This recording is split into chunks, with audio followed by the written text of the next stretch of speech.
कामगार विभागातील 2 महत्वाची पद ज्यात आहे सहाय्यक कामगार आयुक्त आणि सरकारी कामगार अधिकारी। तर यांच्या रिक्त पदांविषयी माहिती जी आहे तर ते आपल्याला मिळते। नुकताच एक आरटीआय टाकण्यात आला होता, त्याच्या अंतर्गत यांची किती जागा रिक्त आहेत, एमपीएससी आयोगाकडून कोणती पद भरण्यात येणार आहे याच्याविषयी संपूर्ण माहिती मिळते। रिक्त जागा, परीक्षा कोण घेणार आहे आणि जाहिरातीबाबत या सर्वांबाबत माहिती आपल्याला कळते, म्हणून तुम्ही हा व्हिडिओ शेवटपर्यंत पूर्ण बघा। कामगार विभागाचीच निरीक्षक, लेखापाल, लघुटंक लेखक या पदासाठी जाहिरात आलेली। याच्यासाठी सेपरेट कायद्यासाठी आपण एक कर्मवीर कायदे बॅच लॉन्च केलेले, ज्याच्यामध्ये आपले 80 गुणांची परिपूर्ण तयारी सर्व कायद्यांची तुमची करून घेतली जाणार आहे। सध्या याच्यावर 25% ऑफ पण आहे। VIP 25 कोड जर यूज कराल तर 25% ऑफ तुम्हाला मिळणार आहे। आजच इग्नाइट अकॅडमी हे ऍप्लिकेशन डाउनलोड करा आणि तुम्हाला काही समस्या असेल मित्रांनो, काही प्रॉब्लेम असेल तर तुम्ही आपल्या या नंबरला नक्की कॉल करू शकतात। आणि आणखी काही वाटलं तर कमेंट करत चला, मी तुमच्या सर्व कमेंट जे आहेत तर त्या बघत असतोच। आता बघा, नुकताच आरटीआय टाकण्यात आलेला होता। या आरटीआय अंतर्गत काय माहिती मागवण्यात आली ती 2 गोष्टींची माहिती। एक तर या पदाविषयी सहाय्यक कामगार आयुक्त, हे क्लास 1 चं पद आहे मित्रांनो, हे ग्रुप ए चं पद आहे। आणि सरकारी कामगार अधिकारी, ओके, हे पण ग्रुप बी, गॅजेटेड, नॉन गॅजेटेड तुम्हाला पुढे लिहिलेलं आहे, सांगतो लगेच। बघा, सहाय्यक कामगार आयुक्त याचे 71 पद मंजूर आहेत। किती? 71 पद मंजूर आहेत, लक्षात घ्या। अधिकारी लेवलचं पद आहे, खूप मोठं पद आहे। याच्यातून 35 पद ही एमपीएससी थ्रू भरायची आहेत। कोणा थ्रू भरायची आहेत? एमपीएससी या परीक्षेमधून एमपीएससी या बॉडीकडनं भरायचे आहेत। सध्या 59 भरली गेलेली आहेत। रिक्त किती आहेत? 12 पद रिक्त आहेत। किती? 12 पदे रिक्त आहेत। पुढचं सरकारी कामगार अधिकारी, ज्याला म्हणतात गव्हर्नमेंट लेबर ऑफिसर, जीएलओ म्हणतात, 147 पद मंजूर आहेत। त्याच्यातील 73 पद एमपीएससी कडे आहेत आणि 99 पदच भरली गेलेली आहेत, म्हणजे 48 पद रिक्त आहेत। मग याच्यासाठी त्यांनी पुढे काय सांगितलेले लक्षात घ्या। आता ही या दोन्ही पद कुठून भरले जातील लक्षात घ्या।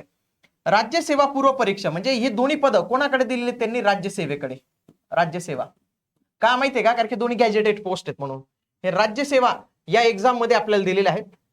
करिता शासनाच्या विविध विभागातील रिक्त पदांचे मागणी पत्र हे सामान्य प्रशासन विभागाकडून एकत्रितरित्या महाराष्ट्र लोकसेवा आयोगाकडे सादर केले जाते। सद्यस्थितीत कामगार विभागातील सहाय्यक कामगार आयुक्त आणि सरकारी कामगार अधिकारी या संवर्गातील रिक्त पदांचे एमपीएससी राज्यसेवा पूर्व परीक्षा 2026 चे मागणी पत्र महाराष्ट्र लोकसेवा आयोगाकडे पाठवण्याबाबत सामान्य प्रशासन विभागाकडे कारवाई सुरू आहे।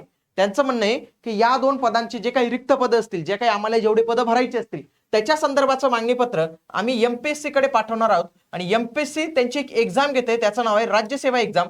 तरी 2026 च्या जाहिरातीमध्ये हे पद जे आहे तर ते आपल्याला पाहायला मिळणार आहे। या 2026 ची एक्झाम 31 मे 2026 ला आहे मित्रांनो।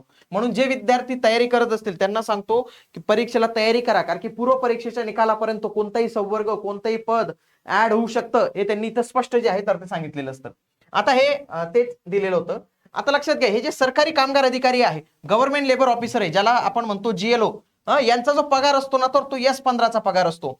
41,800 ते 1,32,300 ही गॅजेटेड पोस्ट आहे मित्रांनो। ही गॅजेटेड पोस्ट आहे, म्हणून ही राज्यसेवेमध्ये जे आहे तर ते भरताना दिसते।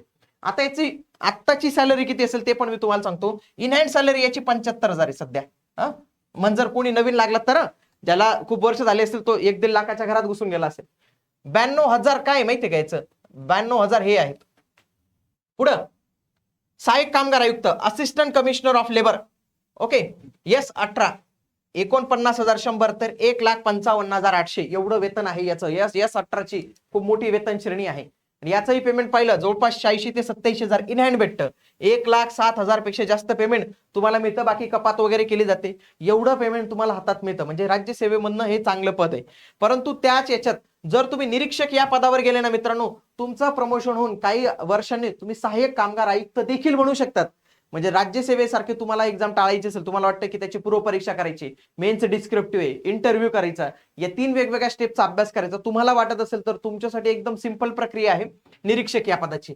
आणि निरीक्षक या पदाचं प्रमोशन मित्रांनो याच्यामध्ये मी सांगितलेलं आहे की पहिले तुमचं श्रेणी 1, आता तुम्ही श्रेणी 2 ला, श्रेणी 1 ला होईल, त्याच्यानंतर सरकारी कामगार अधिकारी होणार आणि त्याच्यानंतर सहाय्यक कामगार आयुक्त या पदांवर तुमची बढती प्रमोशन होऊ शकतं। म्हणून जर तुम्हाला वाटत असेल एकच एक्झाम देऊन तुम्ही होऊ शकतात, पण त्याच्यासाठी या 80 गुणांमध्ये जबरदस्त तुम्हाला काम करावं लागणार आहे। याच्यासाठी महाराष्ट्रातील सर्वोत्कृष्ट कर्मवीर कायदे बॅच आहे। सर्व कायदे, लेबर लॉज तुमचे या बॅच मध्ये लाईव्ह स्वरूपात आपण जे आहे तर ते कव्हर करत आहोत।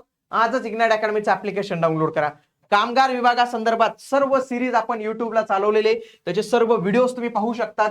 आणि नवीन विद्यार्थ्यांसाठी ही माहिती फार महत्वाची असते. जुने विद्यार्थ्यांना सगळं माहित असतं, परंतु जो नुकताच या क्षेत्रात आलेला आहे त्याला ही माहिती मिळावी, त्याच्यासाठी आमचा हा प्रयत्न आहे.